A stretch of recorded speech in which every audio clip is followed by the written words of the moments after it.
Hi everybody, welcome to my YouTube channel. My name is Kiba. If this is the first time you're watching my video, thank you so much and welcome. And if you've been watching my video for the longest time, thank you so much. I truly appreciate all the support. So today I just came on here to talk again. Let's just do a talk video. So I wanted to talk about polygamy and why African men marry as many wives as they do, and I'm just going to give you just a few reasons why I think African men marry as many wives as they do. And just like the way I did my video which talked about why African women wear waist beads, I had a consultation with my mother because I tend to like the stories, you know, the rich African stories that surround these things. You can call them myth or hearsay or whatever you may, but the truth is I think I kind of like the way they used to think during those times. In this day and age, some of the reasons why they do the things they do will not, it just won't hold, but the truth is that is how they used to think, and that is how those are the reasons why they did what they did. So stay tuned and I will give you my reasons. According to my mom, why African men marry as many women as they do is because of tradition.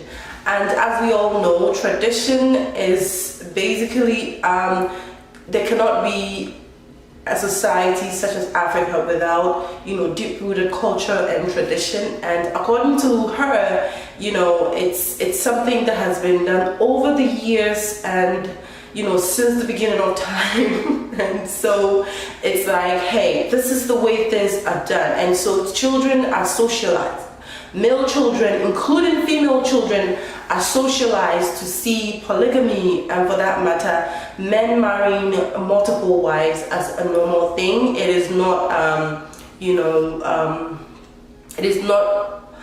it is not uncommon to see a lot of men in Africa marrying, you know, a lot of women. When she was growing up, that is, I mean, things have changed, things are a little bit different now, but even in the northern region where I come from, that is in the Sandema community, the Doninga community, the Sisal community, and, you know, the other communities in the northern, the upper east, upper west, the northern region of Ghana, it is normal for people, for a man to marry more wives. And when, according to my mother, when she got married to my dad, she was, if my father had brought in another wife, it would have been okay with her because he was just, you know, living or going according to tradition. But my father never married a second wife, he only married my mother. And so it's, to her, it was a normal thing. And so as a girl, you are socialized. So that brings me to my next point, which is socialization. You are socialized into believing that these practices are okay and it's existed since the beginning of time, so you cannot really do anything about it. And you grow up seeing your parent or your father, you know, living in a home where you have multiple mothers. You have to call them all your mother. You have to accord them all the respect that you accord your biological mother. All of the wives of your father are your mother. And so when you grow up in a home like that, it becomes, it's not a cultural shock for you when you grow up and maybe your husband decides to bring another woman home, or you see other men marrying so many women. It's just something that is normal and there's nothing wrong with it. So that is one of the reasons. Man does not go hungry if one woman cannot prepare, you know. The northern part of Ghana, where where I come from and where my mother grew up, they practice the patrilineal system of inheritance, or the patriarchal system. And in this system, men are held in high esteem. So it's like when a man, when children are born, they belong to the father's side of the family. Unlike, you know, the Ashanti region or the Akans, which is a matrilineal system where children born to the parents belong to the mother's side, and inheritance is through the uncles instead of the father. But we the northerners the system of inheritance is a patrilineal system, which is we inherit our father's property as against our uncles, which is in the southern part, or the Akans in Ghana. So she said most of the time parents marry a lot of, men marry a lot of women so that they can have a lot of children who would then in turn help build the property. Because during those times, going back, everything that they did at the time was through farming, and you'd have to, it was like all manpower, as in you have to farm. There weren't like tractors or any high-tech machinery then when it came to agriculture, and so you would need your children to help you. They were into farming, and when I say farming, I am talking about rearing of cattle, rearing of animals, and chicken,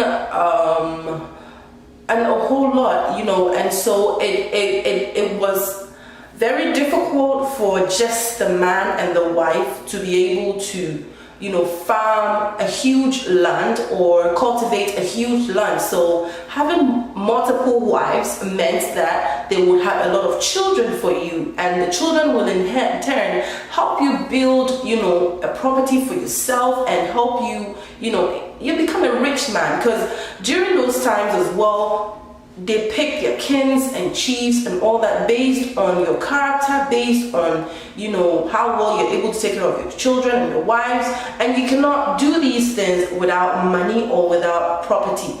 And so this helped build property. So the more wife, because if you have one wife, I've seen women who have had 10 kids or 20 kids, but it will be easy for you to have more kids with multiple wives than just a single wife. So basically that is one of the reasons why African men married as many wives as they did during the olden days, was also because like I said, that to buttress the point of childbirth, when you marry a woman and she's unable to conceive, you would realize that it was a problem at the time, because children were seen as the most important thing. And so the moment a man and a woman gets married, they're expected to start having children.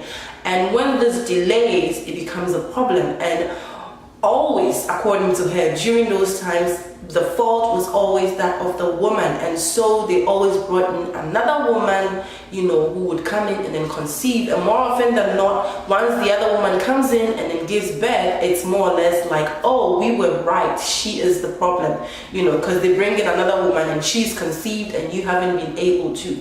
And so basically, there were some men at the time who wanted to stick with just a single woman, but in order to save face and to prevent society from criticizing them and chastising them, they bent to the rules of society and they brought in other women in the home, which also led to polygamy and basically multiple wives in the home. So some of the reasons were not just the men wanting to have multiple wives. It was just circumstances that led to them having more than one wife at the time. And so it was basically you want to have children, you want to save face, because when you have a child, it is believed that when you die, your children live on, your children represent you in a way. It's like your lineage still exists, because your children will also grow to have children, and they will pass on your name down to their children, their children's children, so your lineage lives on. But if you do not have a child and you die, it is considered that that is the end of you if you are a man.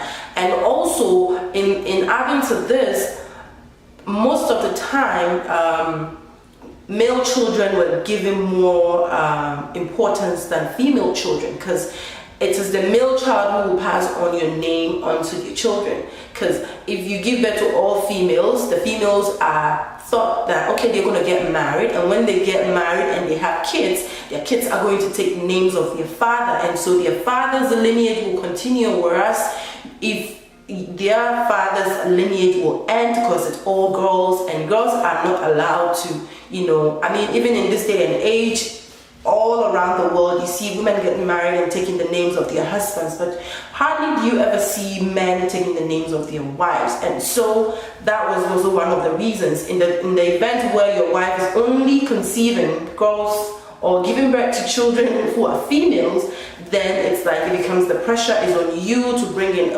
another woman to the home who might give you a male child who will carry on your name and your line. So basically that is also one of the reasons why men during those times married multiple wives. Of providing, according to my mother, when these men who take on second wives are expected to be able to provide for their wives. First of all, you cannot take a second wife if you don't even have the dowry for the marriage, because during those times, according to her, they could take as much as a whole cow as dowry and other things depending on, you know, your status. And everybody pretty much knew everybody in the village or in the community that they lived in.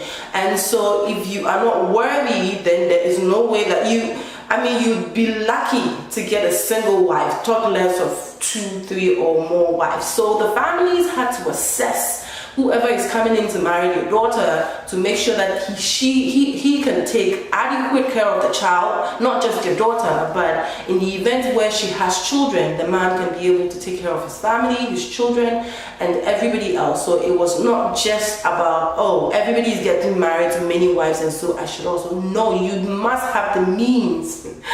You must be able to take care of your family. You must be able to take care of more than one wife. And also, it is expected that once you get married, you have to build a different house, a different house for each wife. And when I say house, I'm not talking about a huge house. Usually they have a compound, and each wife must have her own room and maybe a little space where she can cook and take care of you, the husband, as it was at the time. And so you, the man, must be able to build at least a little quarters for each and every one of your house. Failure to do that, is a disqualification for the family, because they're going to make sure they know you. And these communities were very small communities where everybody knew everybody, and so if you did not have the means, it was pretty much easy for them to tell that no, you don't have what it takes to take care of their child. And also, she made a point where some men were able to marry multiple wives because the parents were just eager to give away their children, their girls, the female children whom they thought were old enough and hadn't gotten married yet, and nobody was coming forward. And so when it happens like that, these women were just given away, to men who did not necessarily have the means, but just so they could just save face, because marriage was a big deal. Marriage was a big deal. Marriage is still a big deal in the northern part of Ghana, and so yes, that is what it is. So you have to be able to take care of your wife. You have to be able to take care of your children in order for you to marry multiple wives. Most men in Africa, for that matter Ghana, and for that matter the northern part of Ghana, married more wives is because men are naturally known to be hunters. Men cannot, most men, let me say, even in this day and age, there are a lot of talk of men cheating. I joined this group on Facebook where women talk about their husbands cheating and they cannot do anything about it, and they don't want to divorce their husbands, because if they divorce their husbands and they marry, and they're going to probably get into another relationship, marry another man, and he's also going to cheat on them, because men are known to cheat.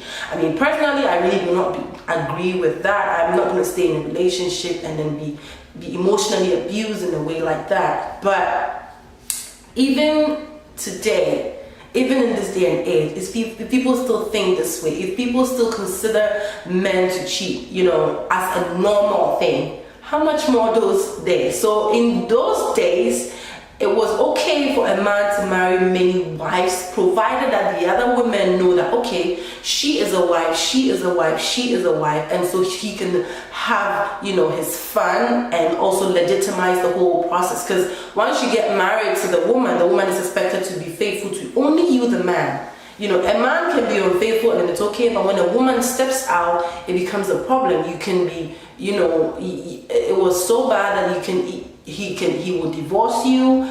You can even you'll be humiliated in public. It was just bad. I mean, during those times, men were just more. I mean, we are still fighting for the right of women even up until this day. Some men still don't want to let go. But the truth is, a lot of women have experienced abuse in the past, and they still are. And so, according to her, marriage at the time was a way of preventing the men from stepping out too much or cheating on their wives. Because once you get married to your mistress or the woman that you claim you're having an affair with, it is considered okay. When you are having an affair with her, you're probably trying to get to know her and then marry her and then bring her home. And most of the times, these men would consult their wives. I mean, not necessarily to ask permission from them to marry a second wife, but just to inform them that, okay, another woman is coming into the home, and so you need to prepare and make, you know, room for somebody else in this house. So basically, this was also one of the reasons why it was okay for men to marry. I mean, if you ask me personally, I found some of these reasons to be very outrageous. But the truth is, I mean, if in a society where it is allowed, in a society where it is okay, in a society where children are socialized to believe that this way of life is how you must live, it is very, very difficult to break a cycle such as this. And this is how people at the time thought. Even in this day and age, there's still people who think that way, who think it's okay and there's nothing wrong with it. If you're fine with it and you don't feel abused, you don't feel hurt, you don't feel anything, and you're happy in your marriage, because I have seen a lot of people marry into polygamous home and they're very happy. Because sometimes women are like, you know, it's fine because they don't have to deal with a man all the time. There's another woman who can also take care of her, pick up the slack where they are, you know, pick up where they are slacking. And so you can't really say, I don't want to sit here and, you know, be all self-righteous and say it is bad, you know, because they were happy with their lives. My mother said she grew up in a polygamous marriage where her father had multiple wives, and she was happy, you know, it was okay. She had a lot of brothers and sisters, there was nothing wrong, the women were happy. And so at the end of the day, I think it all depends on the person. If what may be good for you may not be good for somebody else, and what may be bad for somebody else may not be bad for you. So I just came on here to just discuss with you a few things that I picked up through a discussion with my mother, and I just want to say that some of these things are very fascinating. It's good to know these, I mean, history. Basically, it's good to know, get some of these stories and understand them. I mean, there are a lot of reasons. These are just a few ones that I know, and I just hope you appreciate this video. If you do, please go ahead and give me a thumbs up. Subscribe if you still haven't.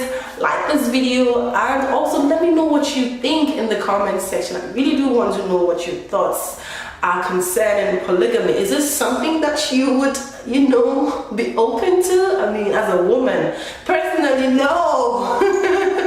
I don't think so. I'm a lot of a woman myself. I'm like 10 women in one, so he doesn't need any wives. Okay, so basically this is what it is, and let me know what you think in the comments section. Let's talk, let's dialogue, and thank you so much for watching this video, and I will see you all in my next video.